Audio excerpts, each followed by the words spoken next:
there because Brendan Rodgers is sat down ready to speak to Ian Stringer. Brendan, hi, it's Ian Stringer in the commentary box. I hope you're able to hear us. I wonder what your abiding emotion is right now after clearly a very, very good performance, but sucker punch of a goal at a difficult time. What's your abiding emotion right now? Yeah, but we were disappointed. Ian, obviously, I think in terms of the plan for the game was going really well for us. You know, we knew we had to have a deeper defensive line because of their pace and quality. But we didn't have too many scares in the first half, and we broke through their pressure and had some really good moments. Just needed to find that little bit of quality, which we couldn't. But we were still, well in the game. Second half, we start well again. And then, of course, then we give the ball away and they get the penalty. And then it becomes really difficult for us. We do everything we can in the game to try and get more attackers on. But our plan was to get through to that final drinks break, and then knowing that we would have needed to win the game, and then we can really push. So it was harsh for us to concede the goal just before that moment. And fine margins as well, Brendan. We've talked in the last few weeks actually about those decisions in those key moments, and particularly finishing and hitting the target, working the keeper, putting chances away. I know there's an irony that we're going to go on and talk about your striker being the Golden Boot winner this season, but those fine margins seem to be a bit of an undoing again today. Hamza's caught halfway inside your own half and they break away and have a penalty. Harvey Barnes has a chance that it doesn't properly catch to maybe level it up and make it a grandstand finish. No, and that's but it's also why this team has done so well. The quality that at the top end of this league is at a really, really high level, and we have competed with that, even though we're short of that. So that's a great testament to the players and how well they've done over the course of this season to be coming into this game and competing with that level. But it's about quality, and like you say, you lose the ball, and then all of a sudden one pass, the speed takes them away. And I'd been interested to know if we would have got the penalty. Johnny's got a touch on the ball. I know there was contact, but it could easily have not have been. But listen, overall, that's with the players that we've had missing and what the players given today.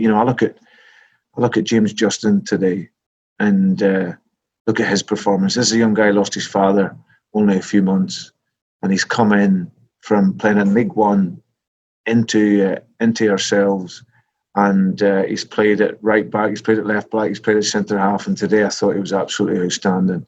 And that mentality and spirit of the likes of him bodes really well for us going forward. And the other players, young Luke Thomas coming in to play in 3 huge games, Big Wes coming in, having not played a lot. So yeah, it's one where I can't fault their effort. I can't fault their spirit. Next year, it's about ambition, improving the quality, and this experience this year will serve us really, really well going into next. I wasn't aware of that with James Justin, Brendan. Please pass on our condolences. It must have been really difficult for him to have focused at all, frankly, and focused on football, let alone to have played as well as he did. Looking over the course of the season, your striker's the Golden Boot winner, Brendan, the only Leicester City player in the history of the football club to be the leading goal scorer in the top division. Gary Lineker was level in 85, but Jamie Vardy, your talisman, is the cream of the crop. Just try and put into some kind of context how big an achievement that is, given what you've said about the quality that all of the big teams in this division have got. Well, I think it's a real testament to what an outstanding season he's had. Since the day I walked in the door, he's been absolutely brilliant, real talisman for this team. And we need to get others up in and around him and showing that level also. But he knows he couldn't have done it without the team, but the team also know that we wouldn't be where we are without that quality. So I'm absolutely delighted for him. He's thoroughly deserved it to get 23 goals and finish ahead of some of the strikers, the world-class strikers at this level. It really shows how well he's done. And with, I'm sure, probably not the same number of opportunities of other strikers so in this league. But yeah, delighted for him, and it's a great personal milestone for him. Where's your biggest area that you can improve for next season, Brendan? Yeah, I think in the attacking element of the team, I think we've made big strides this season. You know, we wanted to. I think it was 51 goals the previous season.